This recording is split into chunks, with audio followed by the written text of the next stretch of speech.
আসসালামু আলাইকুম। তোমরা সবাই কেমন আছো? আশা করি সবাই সুস্থ ও ভালো আছো। তো দেখো আজকে কিন্তু আমি আমার লাইফস্টাইল তোমাদের সঙ্গে শেয়ার করছি না। আজকে যেটা শেয়ার করছি সেটা হচ্ছে এই যে দেখছো আমার দুটো কড়াই যে পরিমাণ নোংরা হয়েছে, তো এই পরিমাণ নোংরা খুব সহজে কিভাবে আমি পরিষ্কার করে নেব সেটাই তোমাদের সঙ্গে শেয়ার করছি।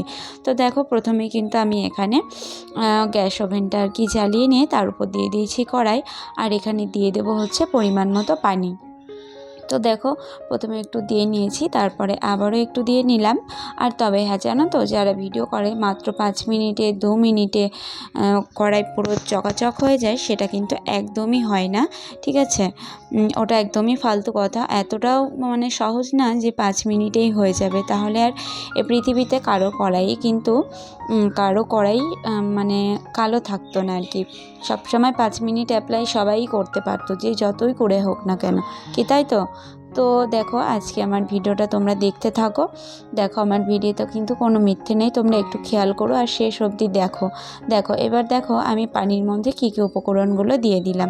প্রথমে আমি এখানে বাসন মাজার যে সাবান হয় সেটা দিয়ে দিয়েছি, তারপর দিয়ে দিয়েছি ডিটারজেন্ট, আর তারপর দিয়ে দিয়েছি 2 ঢাকনা মতো ভিনেগার, আর দিয়েছি ইনো। সবুজ ইনোটা হলে খুব ভালো হয়, আর বেকিং সোডা হলে তো কোনো কথাই নেই, তো আমার কাছে ছিল না বলে এটাই দিয়ে দিয়েছি। তো তারপর আমি একটু বলক ওঠার জন্য ওই 5 মিনিট মতো ফুটিয়ে নিচ্ছি পানিটাকে, সমস্ত মিশ্রণ আর কি সমস্ত উপকরণগুলো দিয়ে। আর এই যে ধারালো চাকুটা দিয়ে গরম অবস্থায় ওইগুলোতে যে একটু শক্ত শক্ত ভাব, ওইগুলোকে একটু পরিষ্কার করে নিলাম। গরম অবস্থায় যে কোনো জিনিস খুব ভালো পরিষ্কার হয়, জানো তো।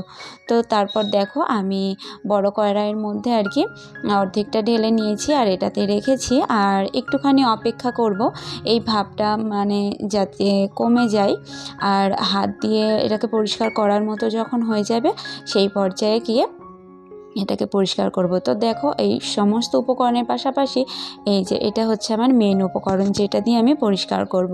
এটা হচ্ছে সিরিজ কাগজ।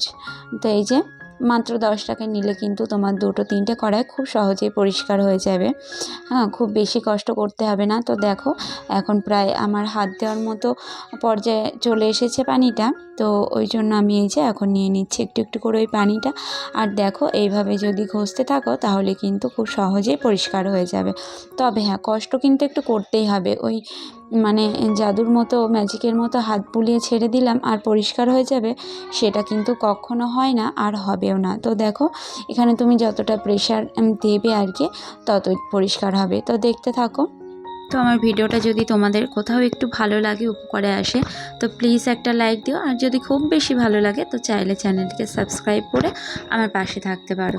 তো দেখো প্রথমবার কিন্তু ঘষার পরই তোমাদের সঙ্গে শেয়ার করে নিলাম এই যে পরিষ্কার। তো তারপর কয়েকবার পরিষ্কার করার পর এই যে কড়াইটার এই অবস্থা, তোমরা সেটা নিজের চোখেই দেখে নাও। আর বললাম ওই যে আমি কিন্তু কোনো মিথ্যা বলছি না যে একদম চকাচক হয়ে যাবে, সেটা কখনোই হয় না, আর একবারে তো নয়ই। তো যাই হোক এভাবে এটাও পরিষ্কার করে নিলাম। আর তারপর চলে এসেছি ওই যে আর একটা কড়াই ছিল আমার, সেটাও তো একইভাবে এখানে করে নিয়েছি, কিন্তু শিরিষ কাগজটা এখানে আমি পাল্টে নিয়েছি, জানো তো। আর এটা পরিষ্কার করতে করতে আরও একটা টিপস আমার মনে হলো, যেটা যে ওই বেশি ডিপ কালো ওইগুলো না কড়াইটা গরম করে তারপর যদি এই সিরিজ কাগজটাকে ওই শুকনো অবস্থাতেই ঘষা দাও, তাহলে দেখবে খুব ভালোভাবে আরও পরিষ্কারভাবে উঠে যাবে। সেটা আমি আজকে ফিল করলাম। তো আমি অন্য সময় ট্রাই করব, আর যদি সত্যিই তাই হয় তাহলে কিন্তু আবারও তোমাদের সঙ্গে আমি শেয়ার করব। তো দেখো এইভাবেই কিন্তু আমি দুটো কড়াইকে ওই 15 মিনিট মতো ঘষা দিয়েছি। তো দেখো ওটার থেকে এটা আরও পরিষ্কার হয়ে গেছে। তো ওই যে বললাম একটু কষ্ট তো করতেই হবে, হাতের জোর কিন্তু থাকতেই হবে।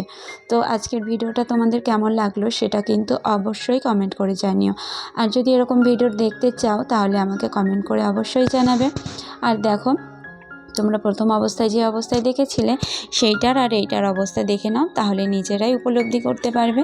তো দেখো তোমাদের যদি ভালো লেগে থাকে তাহলে কিন্তু তোমরাও এইভাবে ট্রাই করতে পারো। এটা কিন্তু ওই 20 মিনিটের মধ্যেই হয়ে যাবে, কোনো মিথ্যা ছলচাতুরি কিচ্ছু না, কোনো 5-10 মিনিটের কাজ কিন্তু না। তো